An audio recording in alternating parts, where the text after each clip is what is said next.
नमस्कार दोस्तों, जय हिंद। मेरा नाम है संदीप कुमार अग्रवाल और मैं आप सभी का स्वागत करता हूं आपके अपने चैनल डेली डोज में। आज है 12 नवंबर 2020 और हम लोग डिस्कस करेंगे आज के कुछ इंपॉर्टेंट क्वेश्चंस। चलिए फिर शुरू करते हैं।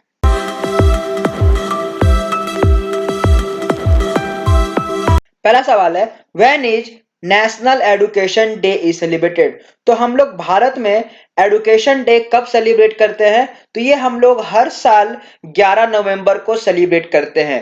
ये डे हम लोग सेलिब्रेट करने का मेन मोटो यही है क्योंकि इस दिन जो हमारे भारत के पहले एजुकेशन मिनिस्टर मतलब इंडिपेंडेंट भारत के पहले एजुकेशन मिनिस्टर मौलाना अबुल कलाम आजाद जी का जन्म दिवस होता है। तो क्योंकि ये हमारे देश के मतलब स्वतंत्र भारत के पहले आपके एजुकेशन मिनिस्टर रह चुके हैं, शिक्षा मंत्री रह चुके हैं, तो इसीलिए इनकी जो जन्म तिथि है उनको हम लोग सेलिब्रेट करते हैं as a national education day.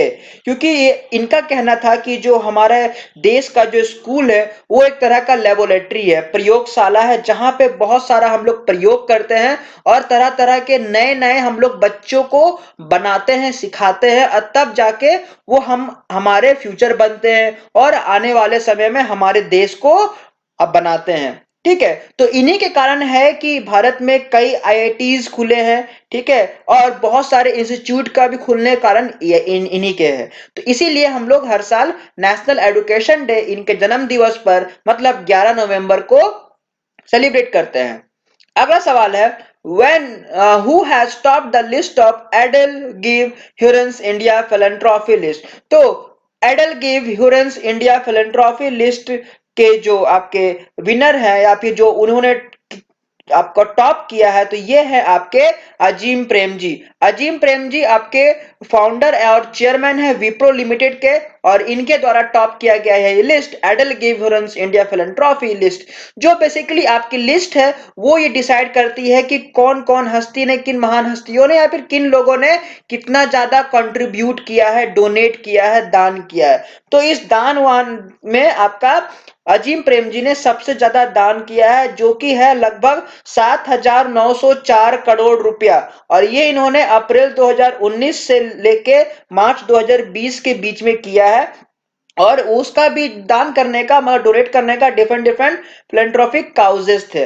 दूसरे नंबर पर आते हैं आपके शिव नदार जी, जो कि फाउंडर और चेयरमैन है एससीएल टेक्नोलॉजी के, जिन्होंने लगभग 795 करोड़ रुपए डोनेट की है। वहीं अगर बात करें तीसरे नंबर की तो यह है आपके मुकेश अंबानी, जो कि भारत के सबसे अमीर व्यक्ति है। ठीक है, तो इन्होंने दान में दिए हैं 458 करोड़ रुपए। ठीक है, ये थे हमारे आपके। अगला सवाल है, how many agreements has been signed between India and Maldives. तो इंडिया और मालदीव के बीच में टोटल कितना एग्रीमेंट साइन हुआ है?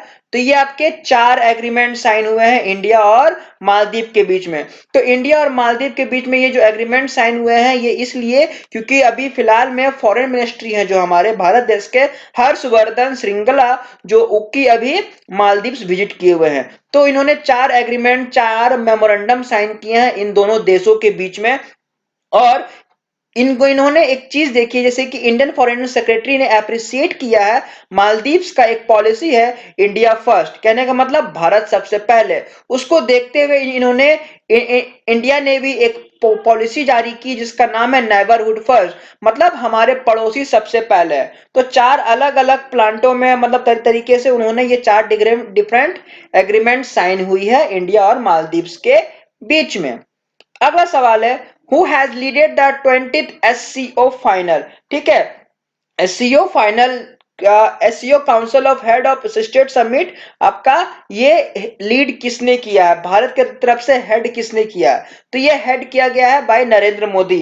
नरेंद्र मोदी भारत के प्रधानमंत्री हैं, तो इन्होंने आपका भारत के तरफ से जो 20th समिट हुई थी 10 नवंबर को, SCO council of head of state ये इन्होंने हेड किया। और ये जो मीटिंग है वीडियो कॉन्फ्रेंस फॉर्मेट के अंदर हुई थी और ये जो मीटिंग है ये चेयर की गई थी by the Russian president Vladimir Putin के द्वारा। और ये भारत की तीसरी मीटिंग है। 2017 में इनको एज अ फुल मेंबर बना दिया गया था एससीओ काउंसिल का। उसके बाद ये भारत की तीसरी मीटिंग है और ये डिसीजन लिया गया है कि 30 नवंबर 2020 को 21st सेशन होने वाला है इस मीटिंग का, तो उसमें इंडिया होस्ट करेगा इस मीटिंग को, वो भी वर्चुअल फॉर्मेट में। ओके।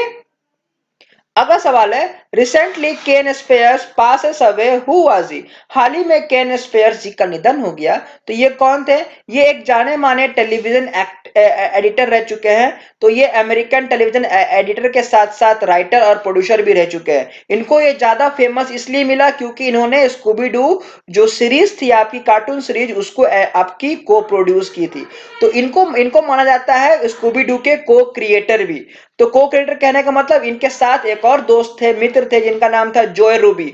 तो उनका भी 26 अगस्त 2020 को देहांत हो गया और अब इनका देहांत हो गया।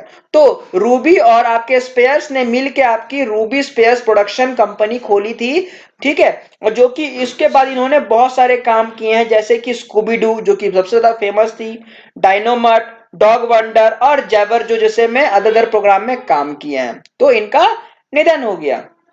अगला सवाल है, on home Nepal president releases a special anthology? तो नेपाल के प्रेसिडेंट ने एक स्पेशल एंथोलॉजी रिलीज की है। एंथोलॉजी कहने का मतलब आपका एक सीरीज ऑफ बुक होता है जो कि डिफरेंट ऑथर्स के द्वारा लिखी जाती है किसी एक चीज पर। ठीक है। मतलब कोई एक टॉपिक पर डिफरेंट डिफरेंट ऑथर्स लोग अपने अपनी राय दे के वो पुस्तक कंप्लीट करते हैं, बुक कंप्लीट करते हैं। तो वो एंथोलॉजी लिखी गई है महात्मा गांधी के द्वारा। तो नेपाल के जो प्रेसिडेंट है विद्या देवी भंडारी जी ने ये लॉन्च की है आपकी एक special pictorial anthology Mahatma Gandhi के 151वां जन्म दिवस पे, जो अभी हम लोग 2 अक्टूबर को सेलिब्रेट किए हैं। तो उनके बर्थडे पे इन्होंने ये रिलीज की है। ये बुक की टाइटल है माइले बुजेको गांधी। ठीक है। जिसका मतलब होता है the Gandhi as I understood, वो गांधी जिसको हम समझते हैं। ठीक है। और ये जो आपकी एंथोलॉजी हुई है, रिलीज हुई है, ये in the presence of Indian ambassador of Nepal, मतलब टू नेपाल, विनय मोहन कवात्रा जी के अंडर में हुई है, मतलब वो भी उस मीटिंग में थे। ठीक है। अगला सवाल है, who is the author of the book Thavasmi? तो थवाशमी के ऑथर कौन है? तो इनके ऑथर है आपके रालाबंदी श्री रामचंद्र चकद्र। ठीक है। तो ये है आपके ऑथर। ये थवाशमी जो बुक है ये लॉन्च की गई है by the vice president of India Venkaiah Naidu. इस बुक की पूरी नाम है Thavasmi life and skills through the lens of Ramayana. तो बेसिकली ये बुक है जो ऑथर की गई है बाय अमारा श्रद्धा दीप्ति के द्वारा। कहने का मतलब राला बंदरी श्री रामा चक्रधर और अमारा सरदा दीप्ति दोनों मिलके ये पुस्तक को लिखे हैं। ये बुक में क्या है? ये बेसिकली डायलॉग है। ठीक है। रामायण जो है हमारे राम सीता लक्ष्मण जी का जो पूरा डायलॉग है, ये दो व्यक्ति के बीच में बात हो रही है, एक पिता और एक आपकी पुत्री के बीचों में ये बात हो रही है। उसके बाद पे ये पूरा डायलॉग आपका रिलीज किया गया है इस बुक में। ठीक है।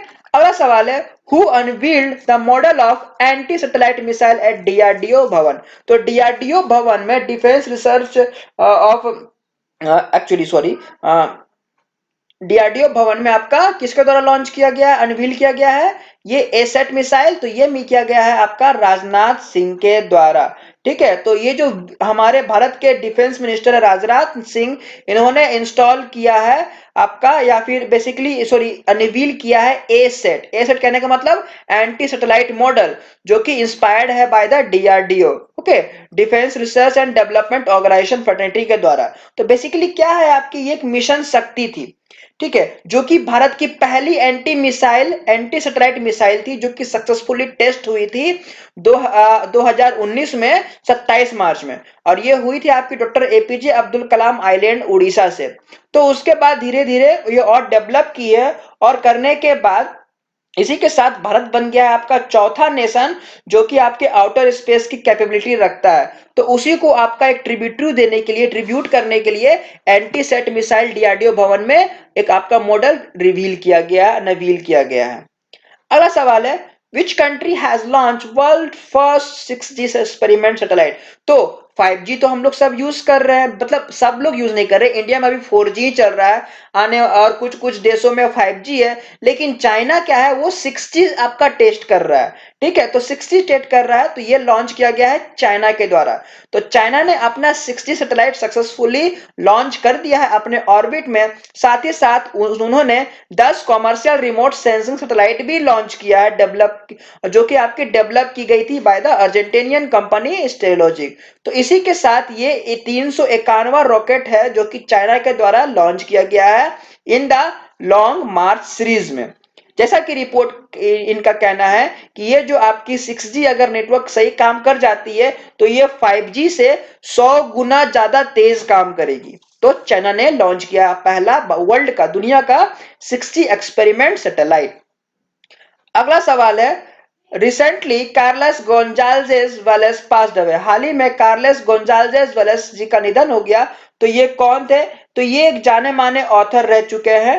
ठीक है, तो ये ऑथर और गुजराती कॉलमनिस्ट रह चुके हैं और इनको फादर के भी नाम से जाना जाता है। कहने का मतलब इनका जन्म तो स्पेन में हुआ था लेकिन ये भारत में आके बस गए और यहाँ पे एज अ मैथमेटिशियन और मैथ के टीचर के रूप में इन्होंने काम किया है।